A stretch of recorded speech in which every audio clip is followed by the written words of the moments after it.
So what are social media bots? You have heard about social media bots by now. They are special computer programs that help us on social media. It can be on Twitter, on Facebook, on Reddit, YouTube, or any social media platform. So how do these social media bots work? Social media bots are written in code. They are computer programs, and they're written with a computer programming language. In this case, we're using the Python programming language. That means that as it is a computer program, we tell the bot what to do and it will follow our instructions. So that can be posting messages, specific temperatures, or whatever you wanted to post it, images, videos. The bot is just a program and it will follow our instructions. Social media bots can do many things. So they can post messages, they can post pictures, answer our questions, help us find information, and they can make the whole social media experience much better.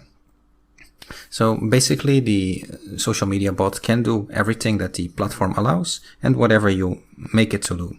So it could be that you make it just post text or a certain message, but it could be that you wanted to upload a picture every day or more complicated things, like it could be that your bot is interactive and other users can interact with the bot, it can answer questions and such kind of things. But the whole idea of bots is to make your social media experience better. What is better? It depends on what is your need for the bot. So it could be that it just provides information, but you can also use it for marketing. Like if you have a course and you want to sell the course, maybe you want it to post to social media automatically. It really depends on what you want the bot to do. It's just a program and it will follow the instructions that you tell it to do.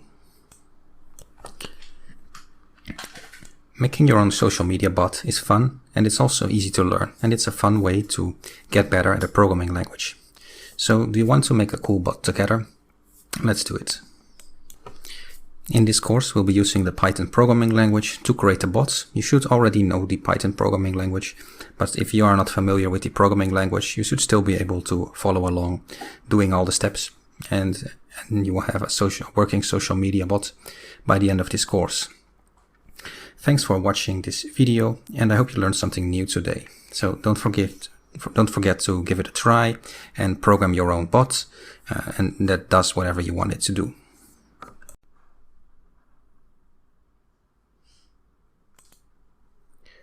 Hi, have you ever heard of programming? Programming is like giving a computer instructions to do something. Just like you might tell someone what you want for dinner, in programming we tell the computer what to do. There are many programming languages, but today we're going to learn about one of the more popular ones, Python. With Python we can do all sort of things, like making games, creating animations, or even making our own websites. We can use it to solve math problems or make the computer talk to us. The possibilities are endless. Any program you see on the computer is made in a programming language, which could be Python.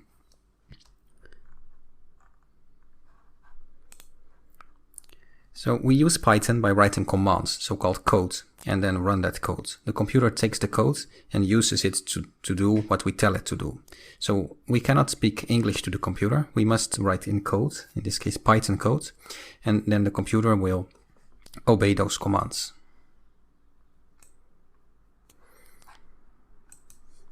Let's start with a classic example, and the classic programming example, Hello World. This is a simple program that just prints the words Hello World on the screen. So here's the code for that. It just is one line of code, print Hello World.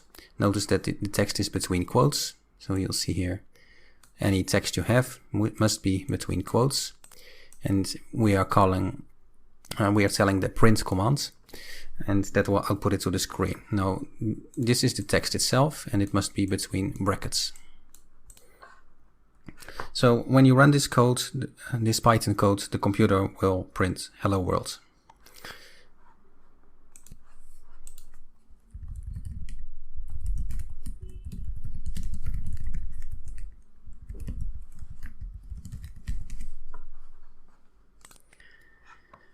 Python can do many mathematical operations, like here we have x and y, and it sums those. And in addition to just outputting things and calculating things, you can also ask the computer for keyboard input. For example, we can ask the user or whoever uses the program for their name and then output that. So when you run this code, the computer will ask the user for their name and then print their name with a nice greeting. Whenever you want keyboard input, you can always use input. So this will always ask for input, and this is the text it shows before you can type the keyboard input. Then that input is stored here, and you can then output it like this. You can work with different types of data with Python. So for example, just regular numbers, floating point numbers, text. Text are sometimes called strings. And you can work with lists. So for example, a list of numbers here. And the only difference here is just how we define it. So here, when we just want regular numbers, we just type the numbers. When you want floating point numbers, you type with a dot in between. When you want text, you make those quotes around it. So that's how Python differentiates between different types of data. When you want a list, you put those brackets around it and commas in between. So different types of data with Python. Now, Python can do all kind of mathematics, so anything that you can do in math, you can do with a Python programming language. Let's take a look at functions. Sometimes you want to use a piece of code more than once. That's where functions come in. Functions are like programs that you can use over and over again just by calling the function's name. So here we have a function called add, and then we have a function call, and you can this is like a small program, a function, and you can call this as many times as you want with just the name of the function. So any function starts with the words def for define, and then you can call that function again and again. So let me give you an example. Here we have a function that, given a name, it prints the name to a screen. The function is called greet, and we know it's a function because it has the characters def or define in front of it. A function must be called. If this is the program, it doesn't do anything. We need to call it with its name. So we can say greet with whatever name. If you run the program, you'll see it run the function. You can call a function multiple times with the same input or with different input.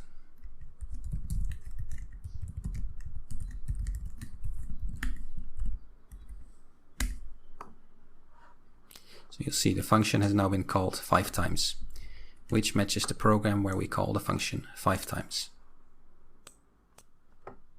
Programs we made so far were top-down, so every operation is done in order. Sometimes you want to do things a bit different based on conditions.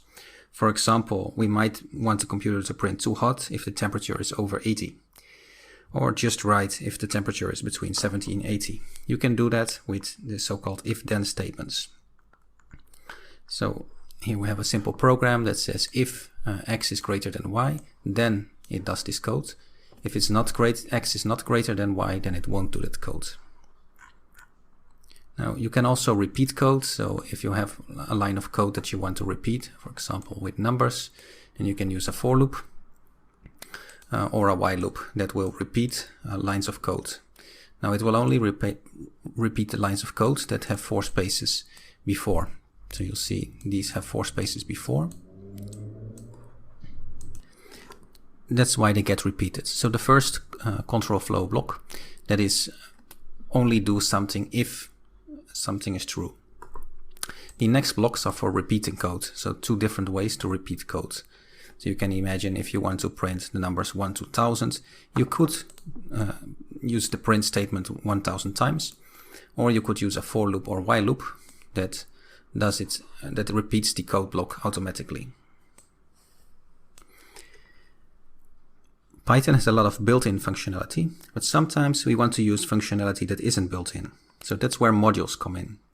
Modules are like extra pieces of code that you can use in your own code, like components. You can use several components and use that to create your program.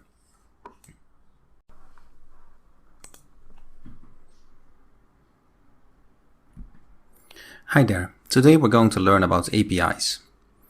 So you might have heard about secret handshakes between friends. An API is like a secret handshake between two computer programs. Now you might think of a computer program as just something running on your computer, but anything on the web is also a computer program, like Twitter, Facebook, YouTube, or any website for that matter has a program behind it. So with an API, computer programs are allowed to talk to each other and share information through that API. So here we have a Python example with 3 lines of code. And let's say you want to know the weather. So what you do is import a requests module. Then you get data from that web URL, from that API.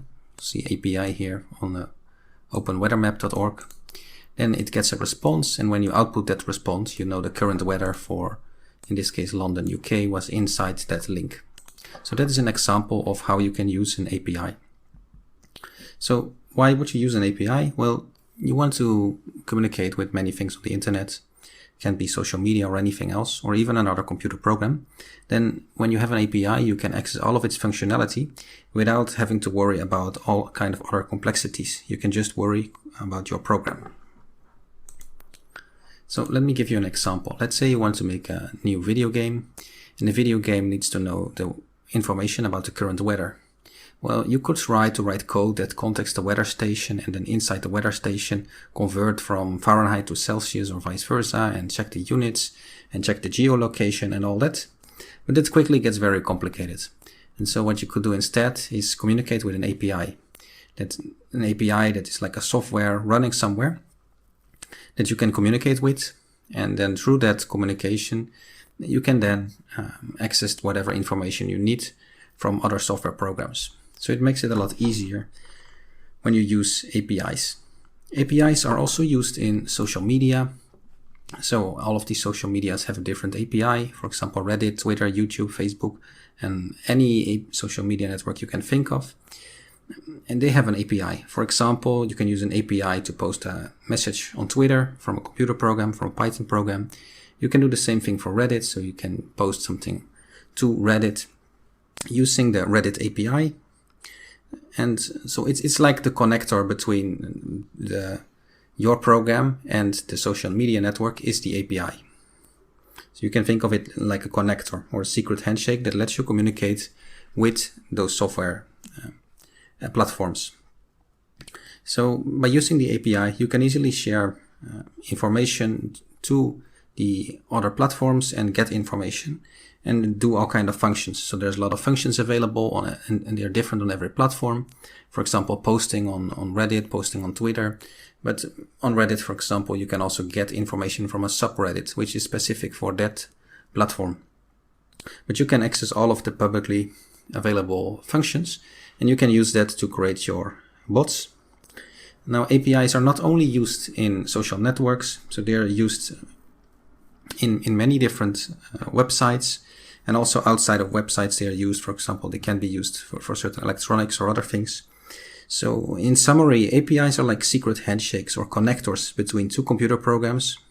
And they are created because, or you can use them because it makes it easy to let them share information and talk to each other. Without an API, writing software would become very complicated because you don't have any way that the components communicate with each other. So you might have to write the whole program itself or do all kind of network codes, and it gets very complicated. And an API is just very easy. You just call the function that you want. As you saw in the code example, just one line of code that says, okay, this link gets the weather from London, UK, and it returns the information directly. You don't have to write any weather station code. So APIs make it easy for applications to talk to each other, to share information, and also to call remote functionality. And that's why we use APIs. They just make it easy for different computer programs to work together and share information. And there's basically no reason not to use an API. And sometimes there's no API available. In such a case, it gets very hackish. Maybe you need to start a web browser and then you need to use the code to control the web browser, to get information and to click with the mouse on all kind of locations. So it's a very tedious process. You can do that with Python Selenium that I have a course about on this platform. But the most easy way to make two programs talk to each other, for example, your program and talk to a weather station, talk to the weather API, or your program and talk to the Reddit API to talk with that social media platform, is through the API. If you don't use an API, it just gets very, very hackish. It's possible, it's a lot of fun, but when you want to make quick programs, then it just takes a lot of time. For example, you can use Selenium to do all of that website automation, and you can basically automate anything, but it's a more time-consuming process. And using an API is just very easy. There's just certain commands that you can communicate with. They're all web commands. For example, here you see a web URL. You recognize maybe the HTTP slash that is always used in websites. So basically you have web addresses that you can communicate with, and they return data that you want.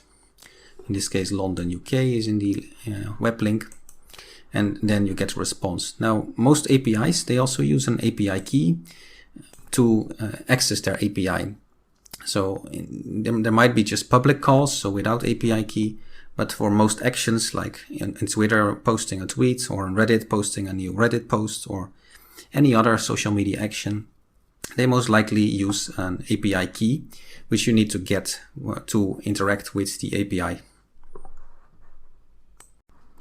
Hi, are you ready to start coding with Python? You might have already run some Python programs, but today we're going to talk about a special tool called a Python IDE, or a development environment.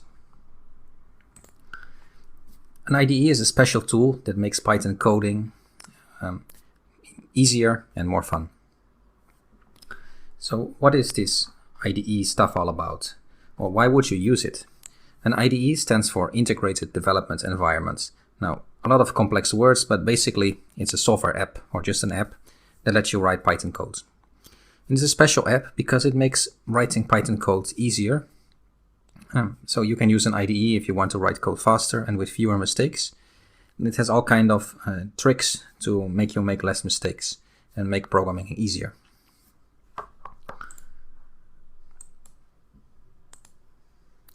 So what is an Python IDE? It's a special kind of app or special kind of software to write and run Python code.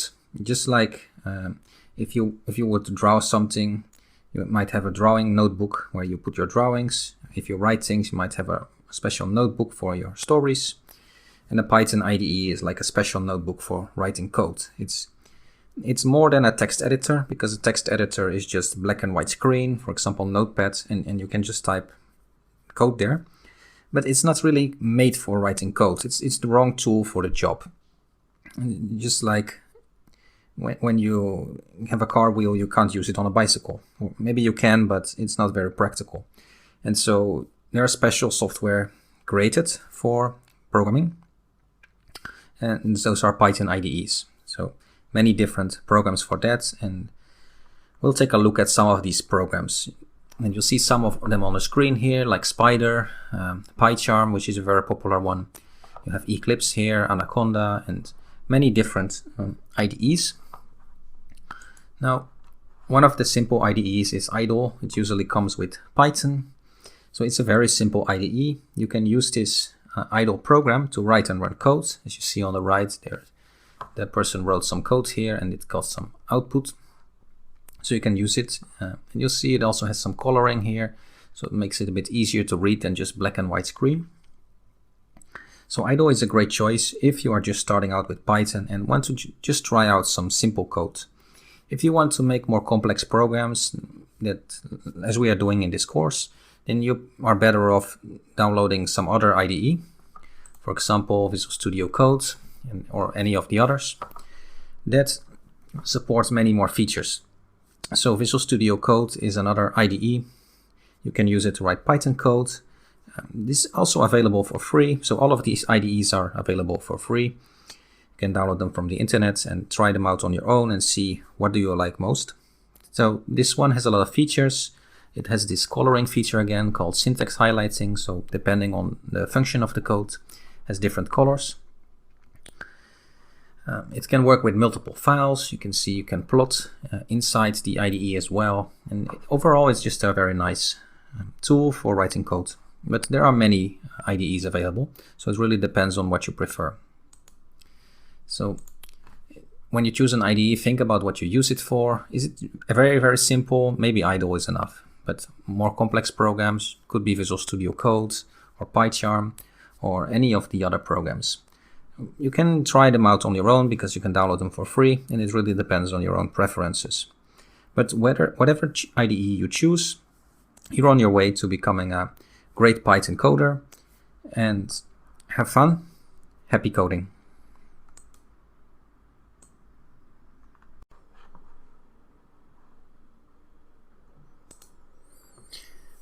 What is a Reddit bot? A Reddit bot is a computer program that performs actions automatically on the website Reddit.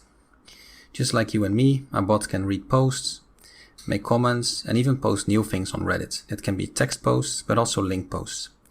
The cool thing about bots is that it can do all of that really fast, 24 hours a day, and without getting tired. So it's a computer program, in this case a Python program, that interacts with the website Reddit, social media website, and then can automatically do things like make posts, make comments, and post new things, read posts, basically whatever you would do as a user on the social media platform. We need Reddit bots because they can save us time. They can help us do a lot of things without us having to do it ourselves. For example, a bot can keep track of new posts about a certain topic and send us an email when there's a new one. Or a bot can automatically post a message to say hello whenever someone joins a certain Reddit group. So such kind of tasks would be very tiring if we were to do it manually. It would basically be a day job. So a bot, a robot, computer robot can automatically do that. So with our Reddit bot, you can save a lot of time and make a lot of cool things happen on the social media network Reddit. You can make also things a lot easier for yourself if you have your own subreddit and you want to automatically post maybe 1 or 10 or any amount of Reddit posts to your Reddit, to your subreddit, then the bot can do that for you. We are going to use a building block called PRAW. That's a Python library that makes it easier to create a Reddit bot. So the Pro library makes it easier for creating Reddit bots with Python. It's Python specific. So what does this PRAW stand for? It's the Python Reddit API wrapper. So basically it's a building block for making Reddit bots in Python. And it has a lot of cool tools that we can use to make our bot do whatever we want it to do. The first thing to do is to install the PRAW library or package into your computer. To do that, you can use the standard Python package manager pip, and you can just run that command, or in your programming environment install the PRAW package. And once you have it installed, you can use it inside your code. To use it, you just type import PRAW, and then you will have the whole Reddit bot library available in your Python code. Before we start creating our Reddit bot, we need to create a Reddit app. There is a special tool that will help connect our bot to Reddit and do some things there. So that is an absolutely required step, and it's also a very easy step. So you can do this by going to the Reddit website and following some simple steps. So basically you need to give your app a name and then select that you want a script and then click create app. Then you will have created a Reddit app. Once we have our Reddit app set up, you can then start using it to get information from Reddit. So you would need to copy your client ID and the client secret from your Reddit app, and then you will need those two to make the communication between your Python code and the Reddit website. So the two values are listed there, client ID and client secret, and then you would paste them in your code. So you would say client ID is the client ID you just copied, so replace this, and the client secret you would replace this. Then you are able to use the PRAW module and communicate with Reddit using the Python programming language. So you can log into Reddit. You can get data from Reddit, from any subreddit, and for example this would get 5 items from the subreddit Learn Python. You can do something with the data. For example, you can output it and show a certain score. So this would be terminal output.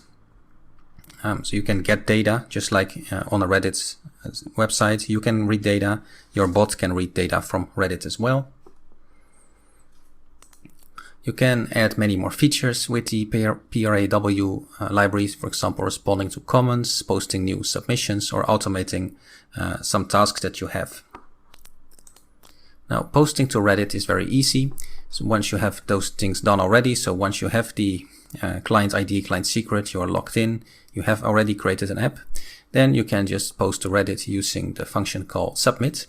So specify your subreddit, then submit your title and your text. And once you run it, it will automatically post to Reddit using the Python code. And then you can post as many times as you want. And this could be like the basic of your Reddit bot, right? So once you start your bot, or maybe your bot is running forever, and every 24 hours make some automatic post. So that's it. I hope you learned a lot about Reddit bots, and that you can now try to create your own Reddit bot using the PRAW library. Who knows, maybe you'll be the one creating the next cool Reddit bot. Have fun and happy coding.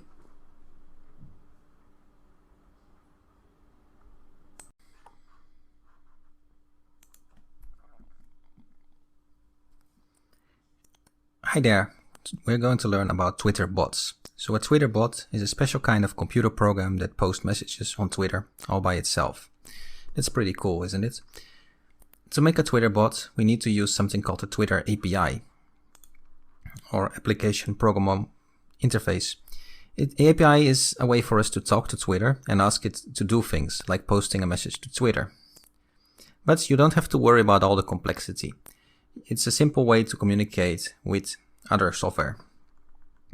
So the first thing you need to do is to create a Twitter app or a Twitter developer account. If you don't have a Twitter account yet, you should create it, then create the Twitter developer account and create a new app. That will give you so-called API keys. API keys let you communicate with the Twitter software or the Twitter website. Once you have that, you can use TweetPy, a Python module, to write code for your Twitter bot to talk to Twitter.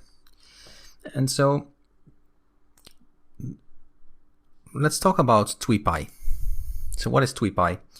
TweetPy is a Python module, library, or package, however you want to call it, that lets you make your Twitter bot. It's like a big box of tools that makes the job easier. You don't have to worry about whatever Twitter is doing. You just can communicate directly with the Twitter software saying, I want to tweet, and it will tweet to your Twitter timeline. So with TweetPy, you can talk to the Twitter API without having to worry about all the hard stuff, or with any API for that matter. So let's install the TweetPy module. The way to install it is just typing pip install TweetPy. So you open a terminal, and then you type and press enter.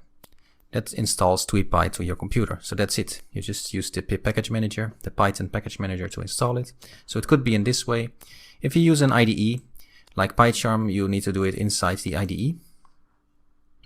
But it is that easy. Now that you have TweetPy, you can start make your Twitter bot. You just have to write a little bit of code, and then your Twitter bots will be ready to go. So here's what the basics might look like. You need to put your API keys, so you can get all of these from your Twitter app, in here. And then you load the TweetPy, of course, the module. You need to authenticate.